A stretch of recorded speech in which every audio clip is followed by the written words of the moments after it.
Hello students, NS तथा GM classes में आपका स्वागत है। इससे पहले वाली क्लास में जो अपना टॉपिक चल रहा था वो था आपके पास में स्वप्रेरण।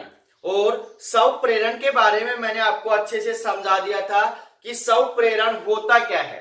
तो दोबारा से इसकी डेफिनेशन सुन लेना कि जब किसी कुंडली में प्रवाहित धारा के मान में क्या किया जाता है, परिवर्तन किया जाता है, तब उस कुंडली के अंदर क्या उत्पन्न होता है, एक प्रेरित विद्युत वाहक बल उत्पन्न होता है, जिसे हम क्या कहते हैं, स्वप्रेरण कहते हैं। जिसे हम क्या कहते हैं, स्वप्रेरण। तो आपके पास में स्वप्रेरण के अंदर कितनी कुंडली हैं, एक ही कुंडली है, उसी के अंदर धारा प्रवाहित करते हैं और उसी के अंदर क्या उत्पन्न होता है, प्रेरित विद्युत वाहक बल उत्पन्न होता है। उससे अगले वाला जो टॉपिक था आपके पास में स्वप्रेरण गुणांक, या आपके पास में स्वप्रेरकता L, उसका मान भी मैंने आपको अच्छे से समझा दिया था, उसकी डेफिनेशन भी समझा दी थी, एसआई मात्रक विमेय समीकरण भी मैंने आपको समझा दिया था।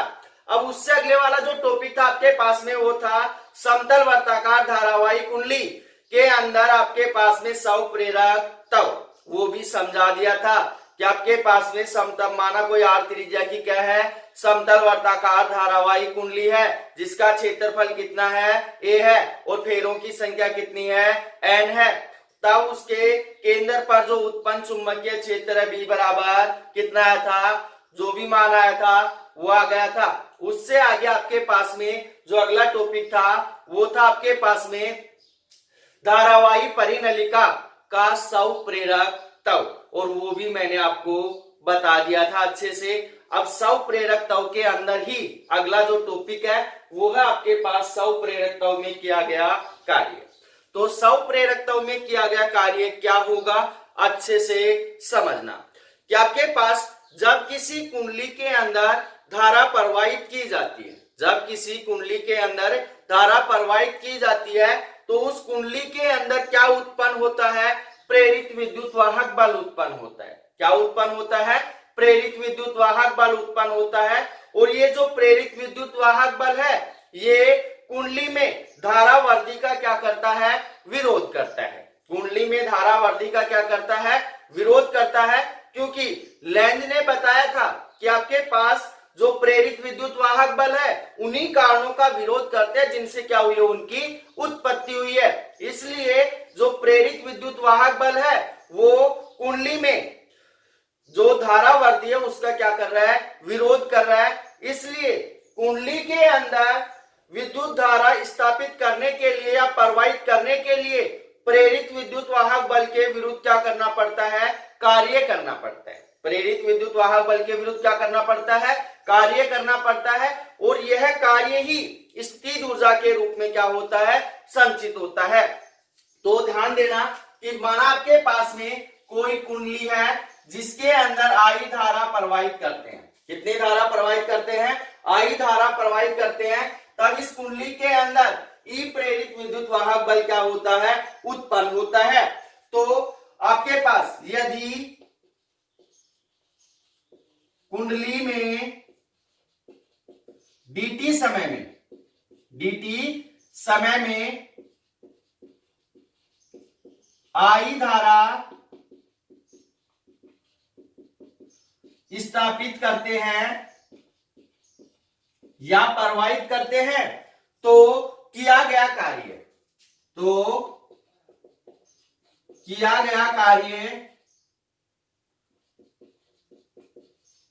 कितना होगा भाई, आपके पास में समय क्या है, अल्प है। समय अल्प है तो किया गया कार्य भी क्या होगा, अल्प होगा। तो आपके पास dw बराबर कार्य बराबर क्या होता है, बल गुणा विस्थापन।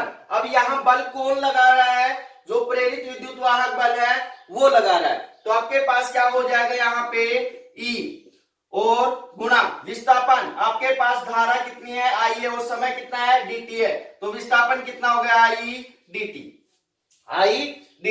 यह आ गया आपके पास समीकरण नंबर 1। अब उससे आगे आपके पास में फैराडे के नियम से, आपके पास में फैराडे के नियम से क्या मान होगा, आपके पास में फैराडे के नियम से आपके पास जो होगा ई बराबर कितना होगा माइनस एल डी आई बटे कितना हो जाएगा D T, minus L D I बटे डी टी। ये मान उठाकर समीकरण 1 के अंदर डालेंगे तो आपके पास में डी डब्ल्यू बराबर कितना होगा माइनस एल डी आई बटे डी टी का क्या हो जाएगा परिमाण हो जाएगा, गुणा कितना हो जाएगा आई और डी टी। जो परिमाण है वो माइनस को क्या कर देगा विलुप्त कर देगा। तो किया गया कार्य डी डब्ल्यू बराबर कितना होगा आपके पास में एल डी आई बटे डी टी गुणा कितना हो जाएगा आई और डी टी। डी टी से डी टी क्या हो गया कैंसिल हो गया। क्या मान हो गया आपके पास में डी डब्ल्यू बराबर कितना हो जाएगा आपके पास में एल आई और डी आई, एल आई और डी आई। ये आ गया आपके पास समीकरण नंबर 2, समीकरण नंबर 2। अब उससे आगे समझना कि हमने कुंडली के अंदर dt समय के लिए ही क्या किया है धारा प्रवाहित की है, धारा स्थापित की है। तो आपके पास में t समय के लिए, t समय के लिए आपके पास किया गया कुल कार्य समीकरण 2 का समाकलन करने पर, या फिर हम इसको ऐसे लिख सकते हैं संपूर्ण कुंडली के लिए किया गया कार्य समीकरण 2 का समाकलन करने पर। तो यहां लिखेंगे हमें समीकरण 2 का समाकलन करने पर, समाकलन करेंगे समाकलन डी डब्ल्यू बराबर कितना होगा समाकलन एल आई और डी आई, समाकलन एल आई और डी आई। अब यहां पे ध्यान देना समाकलन डी डब्ल्यू का क्या होगा डब्ल्यू होगा। तो आपके पास डब्ल्यू बराबर कितना हो जाएगा, यहाँ पे एल क्या है नियतांक मान है, क्या होगा बाहर आ जाएगा। तो एल समाकलन आई और डी आई। अब आपके पास में चूंकि समाकलन x और dx का कितना होता है एक्स स्क्वायर अपॉन में 2, तो आई डी आई का कितना होगा आई स्क्वायर अपॉन में 2। तो आपके पास किया गया कार्य w बराबर कितना हो जाएगा एल आई स्क्वायर अपॉन में 2, एल आई स्क्वायर अपॉन में 2।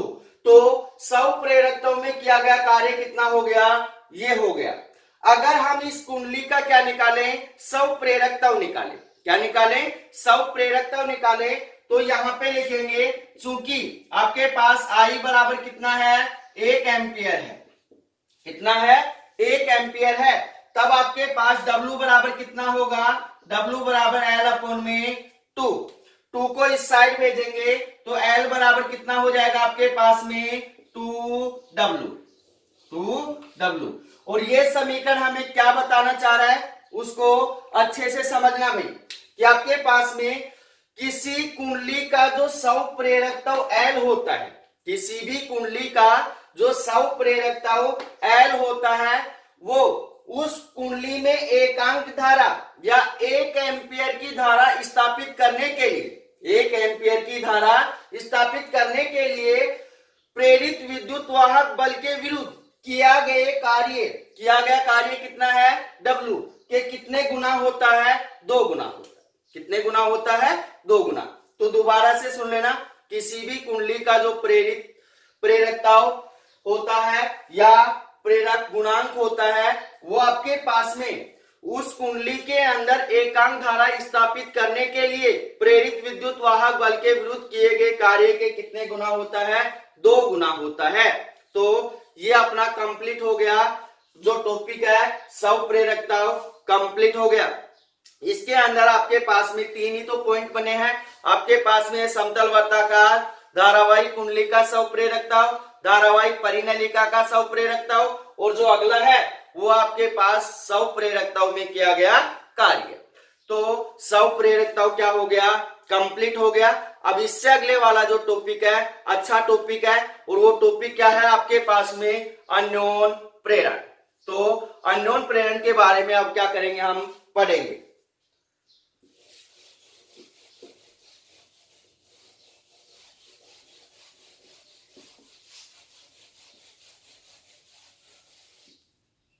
टॉपिक आपके पास में अननोन प्रेरण। तो अननोन प्रेरण किसे कहते हैं? अननोन प्रेरण किसे कहते हैं? नाम से ही पता चल रहा है, अननोन प्रेरण, अन्य का अन्य में प्रेरण।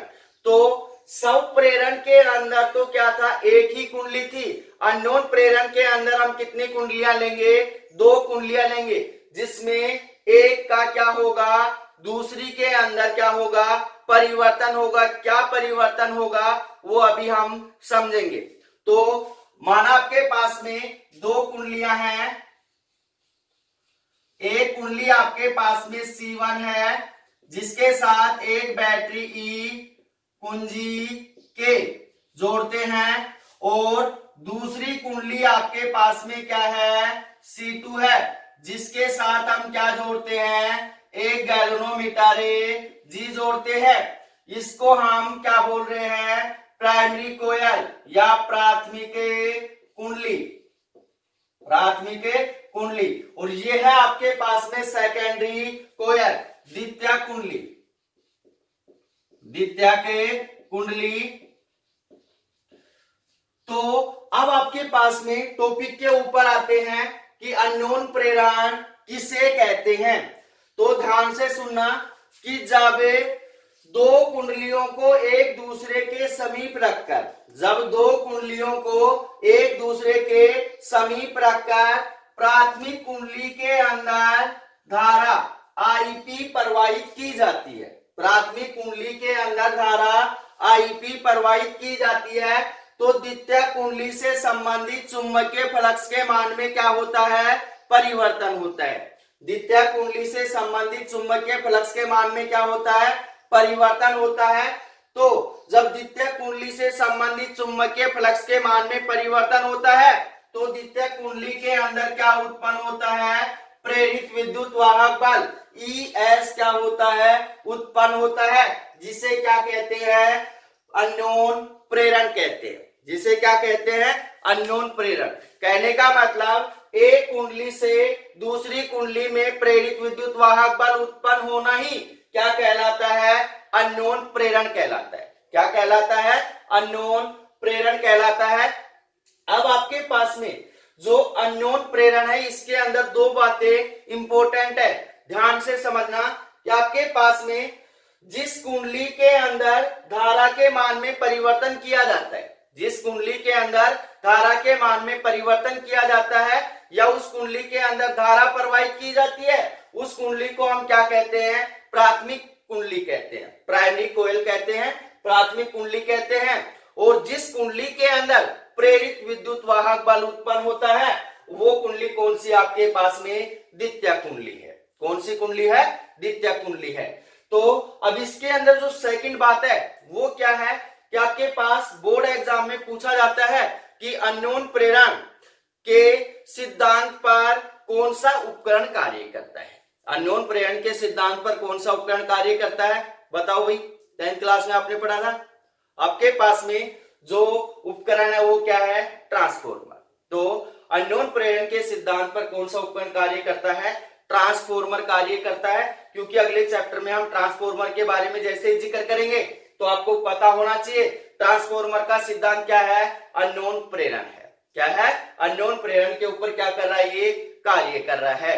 तो आपके पास ये हो गया अननोन प्रेरण। दोबारा से इसकी डेफिनेशन सुन लेना कि जब 2 कुंडलियों को पास स्थित करके या रखकर प्राथमिक कुंडली के अंदर क्या की जाती है, धारा प्रवाहित की जाती है, तो द्वितीय कुंडली से संबंधित चुंबकीय फ्लक्स के मान में क्या होता है, परिवर्तन होता है, जिसके कारण द्वितीय कुंडली में क्या उत्पन्न होता है, प्रेरित विद्युत वाहक बल उत्पन्न होता है, जिसे क्या कहते हैं, अननोन प्रेरण कहते हैं। और जिस कुंडली के साथ बैटरी और कुंजी जुड़ी होती है उसे क्या कहते हैं, प्राथमिक कुंडली कहते हैं। और जिसके साथ गैल्वेनोमीटर धारामापी जुड़ा होता है उसे क्या कहते हैं, द्वितीय कुंडली कहते हैं। तो अब इसी के अंदर आपके पास अगला टॉपिक होगा अननोन प्रेरण गुणांक या अननोन प्रेरकता। जिस प्रकार से आपके पास प्रेरण के अंदर था, अगले वाला टॉपिक कि प्रेरण गुणांक या प्रेरकता। तो आपके पास इससे अगला जो टॉपिक है वो है आपके पास अननोन प्रेरण गुणांक या अननोन प्रेरकत्व, अननोन प्रेरकत्व एम। स्वप्रेरण गुणांक को हमने किससे प्रदर्शित किया था? कैपिटल एल से। और जो अननोन प्रेरकत्व है या अननोन प्रेरण गुणांक उसको हम किससे प्रदर्शित कर रहे हैं? कैपिटल एम से। तो आपके पास में अननोन प्रेरण गुणांक क्या होता है, डेफिनेशन अभी हम निकालेंगे, तो इसको ध्यान से समझना भाई, इसमें आपको प्रॉब्लम होगी तो अच्छे से समझना कि जब आपके पास में प्राथमिक कुंडली के अंदर आईपी धारा क्या की जाती है? प्रवाहित की जाती है। प्राथमिक कुंडली के अंदर आईपी धारा क्या की जाती है? प्रवाहित की जाती है। तब द्वितीयक कुंडली के अंदर या द्वितीयक कुंडली से संबंधित चुंबकीय फ्लक्स फाई एस के मान में क्या होता है? परिवर्तन होता है। तब आपके पास में द्वितीयक कुंडली के अंदर उत्पन्न जो चुंबकीय फ्लक्स फाई एस है उसके मान में क्या होता है? परिवर्तन होता है। या द्वितीय कुंडली से संबंधित चुंबकीय फ्लक्स क्या होता है? उत्पन्न होता है।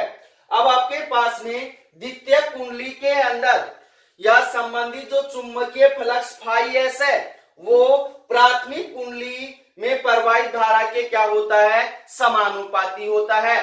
तो आपके पास क्या होगा? यहाँ पे फाई एस समानुपाती होगा किसके? आईपी के। तो ध्यान देना, द्वितीय कुंडली से संबंधित जो चुंबकीय फ्लक्स फाई एस है, एस का मतलब सेकेंडरी है, पी का मतलब क्या है? प्राइमरी है। तो द्वितीय कुंडली से संबंधित जो चुंबकीय फ्लक्स फाई एस है वो प्राथमिक कुंडली में प्रवाहित धारा आईपी के क्या होता है? समानुपाती होता है। इसलिए आपके पास यहाँ समानुपाती का चिन्ह हटाएंगे तो क्या लगाएंगे? एक नियतांक लगाएंगे। इसलिए आपके पास फाई एस बराबर क्या होगा? M I P. यहां एम क्या है? एक नियतांक है। यहां एम एक नियतांक है। क्या है? नियतांक है, जिसे अननोन प्रेरण गुणांक कहते हैं।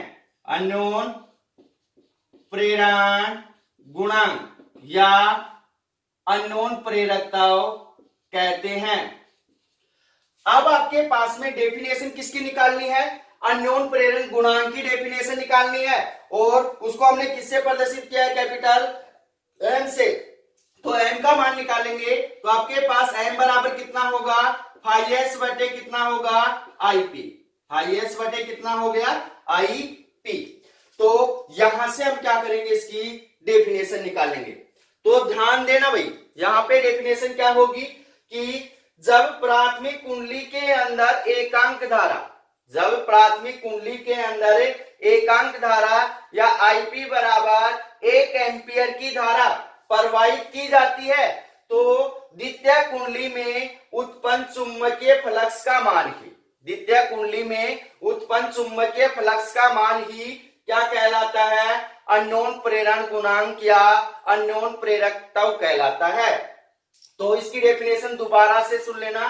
जब प्राथमिक कुंडली में एकांक धारा या आईपी बराबर 1 एम्पियर की धारा प्रवाहित की जाती है तब द्वितीय कुंडली के अंदर उत्पन्न चुंबकीय फ्लक्स फाई एस का मान ही क्या कहलाता है? आपके पास में अननोन प्रेरण गुणांक या अननोन प्रेरकत्व कहलाता है। आपके पास ये आ गया अननोन प्रेरकत्व। अब यहाँ पे ध्यान देना कि जो अननोन प्रेरकत्व है वो कौन कौन से मानों के ऊपर निर्भर करता है। अच्छे से समझना कि आपके पास में जो अननोन प्रेरकत्व एम है वो आपके पास में कुंडली के आकार और आकृति तथा क्षेत्रफल के ऊपर क्या करता है? निर्भर करता है। आकार, आकृति, क्षेत्रफल के ऊपर क्या करता है? निर्भर करता है। और जो अननोन प्रेरकत्व एम है वो आपके पास में माध्यम, पदार्थ की प्रकृति, कुंडली में फेरों की संख्या के ऊपर भी क्या करता है? निर्भर करता है। तो दोबारा से सुन लेना कि जो अननोन प्रेरकत्व या अननोन प्रेरण जो गुणांक है वो आपके पास में कुंडली के आकार, आकृति, क्षेत्रफल, माध्यम, पदार्थ की प्रकृति तथा फेरों की संख्या के ऊपर क्या करता है? निर्भर करता है। अब आपके पास में जो अननोन प्रेरकत्व है क्या एक सदिश राशि है या अदिश राशि है? तो आपके पास में ये क्या है, एक अदिश राशि है, क्योंकि यहाँ पे धारा है, धारा क्या है, एक अदिश राशि है। तो आपके पास में जो अननोन प्रेरकत्व है वो क्या है, आपके पास में एक अदिश राशि है। कैसी राशि है? अदिश राशि है। अब उससे आगे ध्यान से समझना कि आपके पास में जो अननोन प्रेरकत्व या अननोन प्रेरण गुणांक है उसका एसआई मात्रक, एसआई मात्रक क्या होता है भाई? हेनरी होता है। क्या होता है? हेनरी। या फिर इसका एसआई मात्रक दूसरा होता है वेबर बटे कितना होता है, एम्पियर। या फिर इसका जो तीसरा एसआई मात्रक होता है वोल्ट सेकंड बटे कितना होता है, एम्पियर होता है। कितना होता है?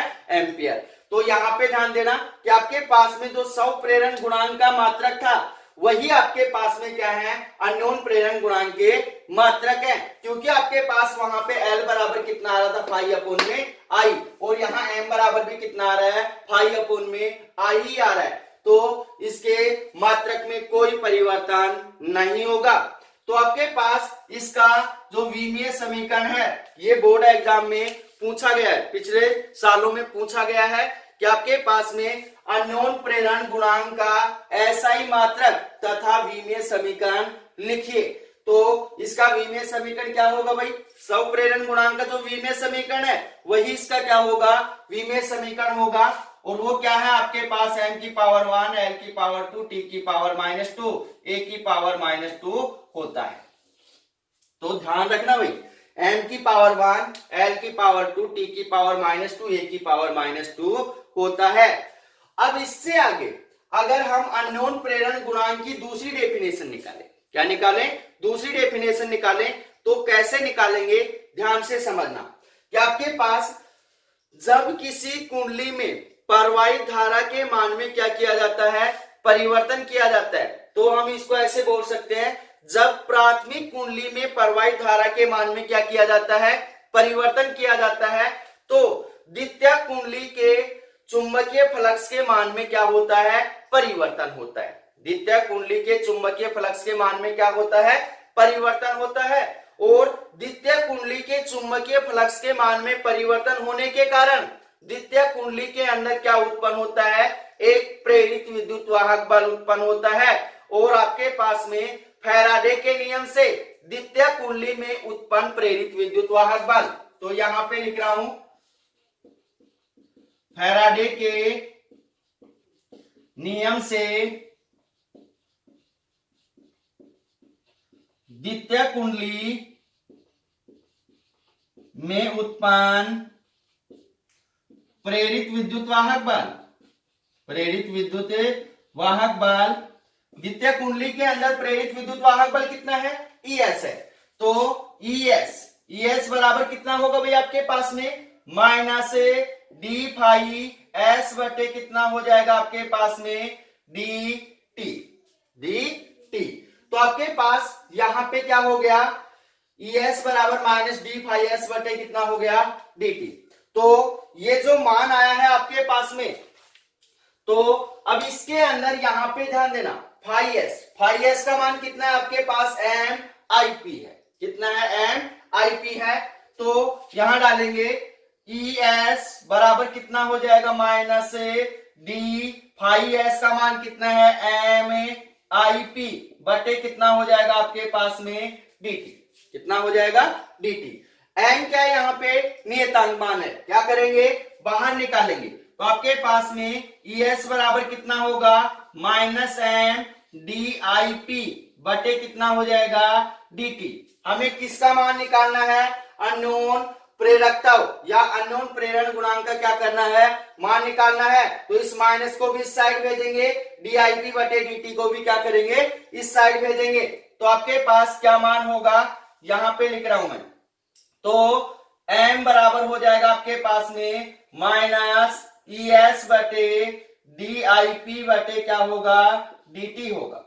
यहां पे जो dt है ऊपर नहीं जाएगा, क्योंकि आपके पास में धारा के अंदर क्या कर रहा है, परिवर्तन कर रहा है। धारा के अंदर क्या कर रहा है, परिवर्तन कर रहा है, तो ये ऊपर नहीं जाएगा। तो उससे आगे अब हम क्या करेंगे, अननोन प्रेरकताओं की क्या निकालेंगे, डेफिनेशन निकालेंगे। क्या निकालेंगे, डेफिनेशन। तो ध्यान से सुनना कि जब प्राथमिक कुंडली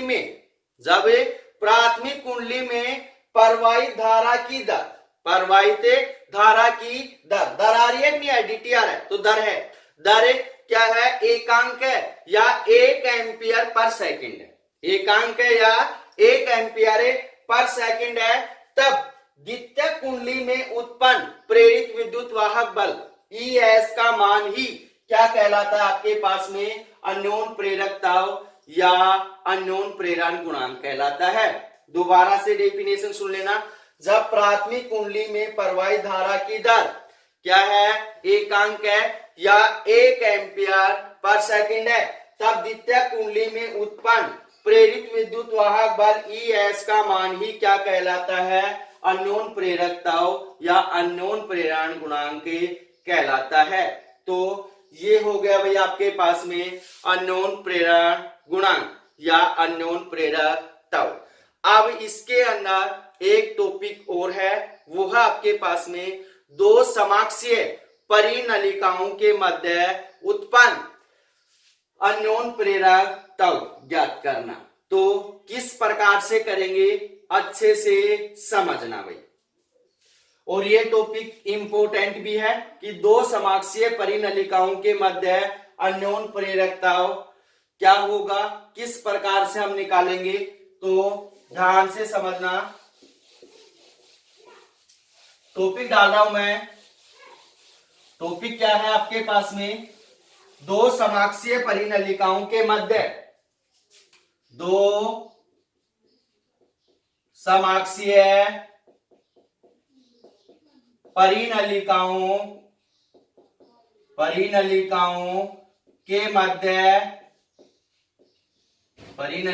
के मध्य उत्पन्न अननोन प्रेरण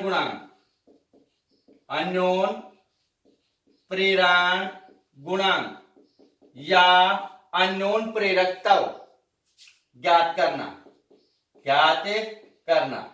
तो इस टॉपिक को अच्छे से समझना कि दो समाक्षीय परिनलिकाओं के मध्य, समाक्षीय का मतलब क्या है कि दोनों क्या है, दोनों का अक्ष एक ही है, दोनों का अक्ष क्या है, एक ही है, दोनों क्या है, एक दूसरे के ऊपर लिपटी हुई है। तो आपके पास में दो समाक्षीय परिनलिकाओं के मध्य उत्पन्न अननोन प्रेरण का गुणांक कैसे निकालेंगे, तो यहां पे ध्यान देना कि आपके पास में दो परिनलिकाएं हैं, कितनी परिनलिकाएं हैं, दो परिनलिकाएं हैं, दोनों इस प्रकार से क्या है, एक दूसरे के ऊपर लिपटी हुई है, दोनों एक दूसरे के ऊपर क्या है, लिपटी हुई है। और आपके पास में एक जो परिनलिका है वो S1 है और दूसरी क्या है, S2 है। अब यहां पे ध्यान देना कि आपके पास में दोनों परिनलिकाओं की लंबाई L क्या है, एक समान है, दोनों परिनलिकाओं की लंबाई L क्या है, एक समान है, और दोनों परिनलिकाओं का जो क्षेत्रफल A है वो भी क्या है, एक समान है। दोनों परिनलिकाओं की लंबाई और क्षेत्रफल क्या है, एक समान है। परंतु आपके पास जो प्रथम परिनलिका है उसके अंदर फेरों की संख्या कितनी है, N1 है, और द्वितीय परिनलिका के अंदर फेरों की संख्या कितनी है, N2 है। कितनी है, N2 है। अब इससे आगे ध्यान से समझना कि आपके पास जब प्राथमिक परिनलिका के अंदर I1 धारा प्रवाहित की जाती है, जब प्राथमिक परिनलिका के अंदर I1 धारा प्रवाहित की जाती है, तो द्वितीयक परिनलिका से संबंधित चुंबकीय फ्लक्स के मान में क्या होता है, परिवर्तन होता है। तो कॉमन बात है कि आपके पास जब प्राथमिक परिनलिका के अंदर धारा प्रवाहित की जाएगी तो द्वितीयक परिनलिका से संबंधित चुंबकीय फ्लक्स के मान में क्या होगा, परिवर्तन होगा। तो यहां पे ध्यान देना, यदि आपके पास प्राथमिक परिनलिका में I1 धारा प्रवाहित की जाती है, कितनी धारा, I1 धारा प्रवाहित की जाती है, तब प्राथमिक नलिका के अक्ष पर उत्पन्न चुंबकीय क्षेत्र, तो यहां पे लिख रहा हूं, यदि प्रथम परिनलिका में I1 धारा प्रवाहित की जाती है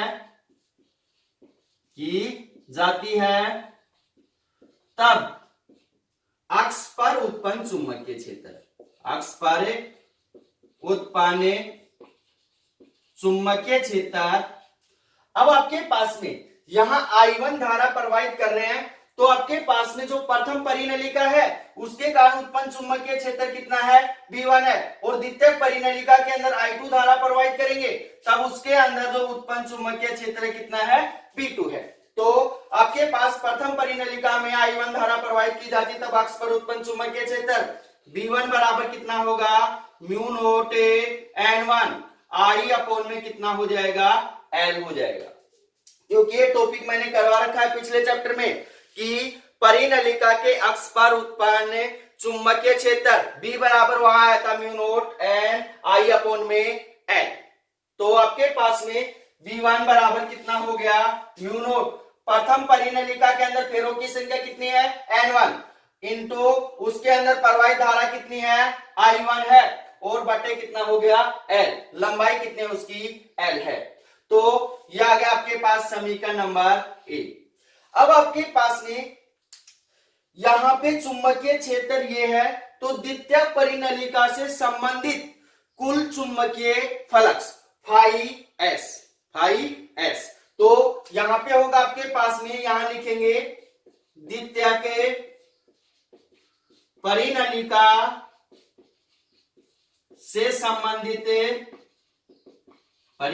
से संबंधित कुल चुंबकीय फ्लक्स कितना होगा भाई आपके पास में, फाई एस बराबर कितना होगा आपके पास में, फाई एस बराबर हो जाएगा आपके पास में द्वितीय परिनलिका के अंदर फेरों की संख्या कितनी है, N2। अब किसके कारण चुंबकीय फ्लक्स उत्पन्न हो रहा है, चुंबकीय क्षेत्र B1, तो B1 गुना कितना हो जाएगा, क्षेत्रफल कितना है दोनों का, A है, तो A।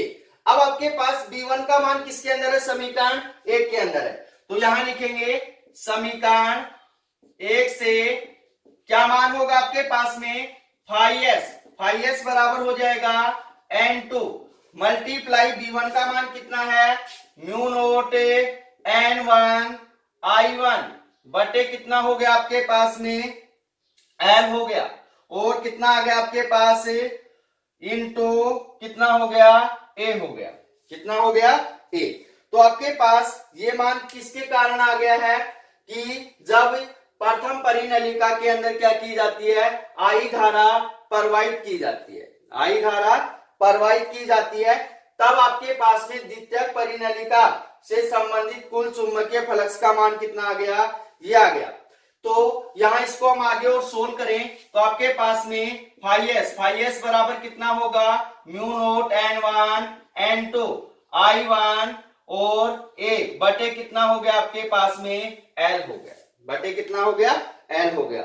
अब उससे आगे द्वितीय परिनलिका का अननोन प्रेरण गुणांक या अननोन प्रेरकत्व, तो यहां लिखेंगे द्वितीय के परिनलिका का अननोन प्रेरकत्व। अब अननोन प्रेरकत्व की परिभाषा से m बराबर क्या मान होगा आपके पास में, यहां होगा फाई एस अपॉन में I1, तो आपके पास में फाई एस का मान कितना है, ये है, तो डालेंगे तो m बराबर कितना होगा, mu naught N1 N2 I1 A बटे कितना हो जाएगा आपके पास में, L बटे कितना हो जाएगा, I1 से I1 क्या हो गया, कैंसिल हो गया, I1 से I1 क्या हो गया, कैंसिल हो गया। तो m बराबर कितना आ गया आपके पास में, यहां द्वितीयक परिनलिका के से संबंधित निकाल रहे हैं तो ms कर दो भाई, क्या कर दो, ms। तो आपके पास ms बराबर हो जाएगा mu naught N1 N2 A upon में कितना हो गया, L। इसी प्रकार प्रथम परिनलिका का अननोन प्रेरकत्व, तो यहां पे लिख सकते हैं इसी प्रकार प्रथम परिनलिका का अननोन प्रेरकताओं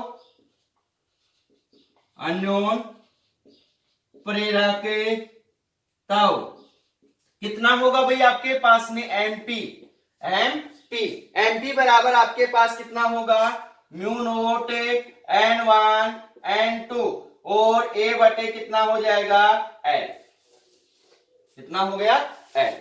तो यहां पे ध्यान देना, अगर इसी प्रकार आप निकालना चाहते हो तो इसी प्रकार से निकाल सकते हो। यहाँ क्या लिखोगे, यदि द्वितीयक परिनलिका में प्रवाही धारा कितनी है I2 है, तब उसके अक्ष पर उत्पन्न चुंबकीय क्षेत्र V2 बराबर कितना हो जाएगा म्यू नोट N2 I2 बटे कितना हो जाएगा L।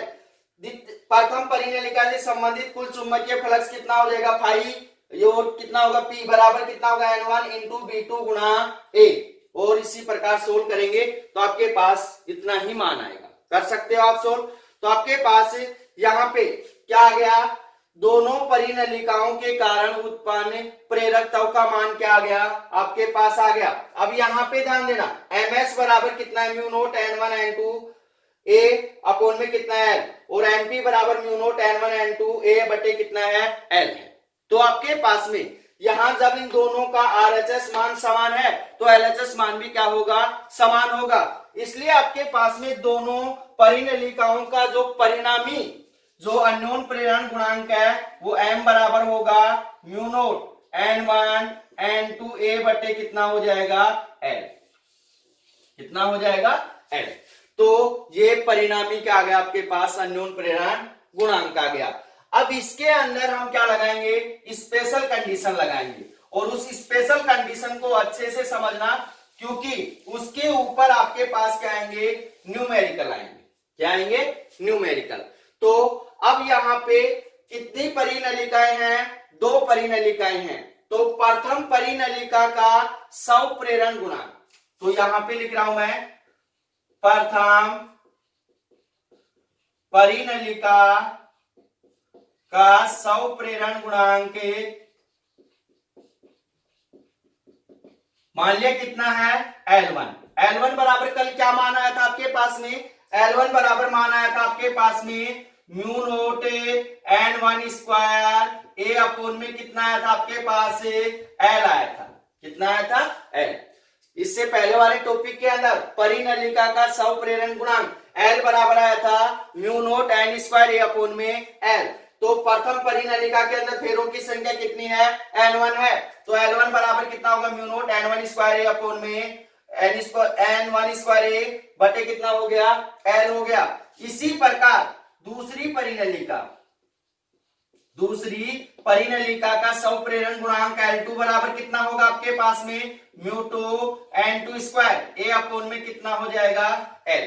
यह आ गया आपके पास समीकरण नंबर A, और यह आ गया समीकरण नंबर B, समीकरण A और समीकरण B। तो आपके पास यहां पे ध्यान देना कि इन दोनों समीकरण A और समीकरण B को गुणा करने पर यहां पे लिख सकते हैं हम समीकरण A तथा B को गुणा करने पर, गुणा करेंगे तो आपके पास क्या मान होगा भाई, आपके पास में L1 L2 बराबर कितना होगा mu naught N1 square A बटे कितना हो गया L into mu naught N2 square A बटे कितना हो गया L। Mu naught into mu naught कितना हो गया mu naught square N1 square N2 square A into A कितना हो गया A स्क्वायर बटे L इंटू L कितना हो गया L स्क्वायर। तो L1 L2 बराबर कितना हो गया mu naught square N1 square और N2 स्क्वायर और A स्क्वायर बटे कितना हो गया L स्क्वायर हो गया। अब इन सभी के ऊपर क्या आ रहा है, स्क्वायर आ रहा है, तो आपके पास यहाँ L1 L2 बराबर कितना हो गया mu naught N1 N2 A बटे कितना हो गया L का होल स्क्वायर, L का होल स्क्वायर। अब आपके पास यहाँ पे देखना mu naught N1 N2 A बटे कितना है L, M बराबर कितना है mu naught N1 N2 A बटे कितना है L। तो इस का मान क्या डाल सकते हैं, हमें m डाल सकते हैं। क्या डाल सकते हैं, m डाल सकते हैं। तो क्या होगा आपके पास में L1 L2 बराबर कितना हो गया, m का होल स्क्वायर, m का होल स्क्वायर। इस साइड से होल स्क्वायर हटाएंगे तो m बराबर हो जाएगा k under root L1 L2, k under root L1 L2। यहां k क्या है, कपलिंग नियतांक है। तो यहां पे लिख रहा हूं मैं, यहां k कपलिंग नियतांक है। क्या है, कपलिंग नियतांक, या इसको हम युग्मक नियतांक भी बोलते हैं, युग्मक नियतांक। तो कंफ्यूज मत होना, यहां पे k क्या है, कपलिंग नियतांक है, या आपके पास में क्या है, युग्मक नियतांक है। तो दिस चैप्टर इज फिनिश्ड। किसी भी भैया बहना को कोई भी प्रॉब्लम होती है तो कमेंट्स करके या व्हाट्सएप पे मैसेज करके इस चैप्टर के किसी भी टॉपिक में प्रॉब्लम है तो बता सकते हैं, तो उसको दोबारा से सोल्व कर दिया जाएगा। तो मिलते हैं छोटे से ब्रेक के बाद। धन्यवाद।